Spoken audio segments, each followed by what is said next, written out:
Hello everyone, আসসালামু আলাইকুম। শুভ দুপুর সবাইকে। আজকের দুপুরের খাবারে প্রথমে আমি নিয়েছি কলমি শাক।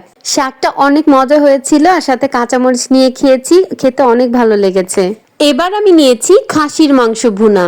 আস্ত আস্ত রসুন দিয়ে ঝাল ঝাল করে খাসির মাংস ভুনা করেছি, এত মজা হয়েছে খেতে। আমার তো এরকম মাংসের সাথে আস্ত রসুন নিয়ে খেতে অনেক বেশি মজা লাগে। খাসির মাংসের সাথে একটা কিডনিও ছিল, এই কিডনিটা খেতে কিন্তু অনেক মজা। আমি তো হাড়ের এই পিসগুলো নিয়েছি শুধু এই জিনিসটা খাওয়ার জন্য, আমার কাছে এটা খেতে অনেক বেশি মজা লাগে। মাংস রান্নাটা এত বেশি সফট হয়েছিল, ধরার সাথে সাথে হাড় থেকে খুব ইজিলি খুলে আসছিল। অনেক বেশি মজা লাগছিল খাসির মাংসটা দিয়ে খেতে। এবার আমি সবশেষে নিয়েছি টমেটোর টক, আর তার সাথে একটা আলু মেখে নিলাম, সাথে একটা কলিজাও নিয়েছি। অনেক মজা হয়েছে টমেটোর টকটা। আলহামদুলিল্লাহ, এগুলোই ছিল আমার আজকে দুপুরের খাবার। অনেক বেশি মজা করে খেলাম। ভালো থাকবেন সবাই, আল্লাহ হাফেজ।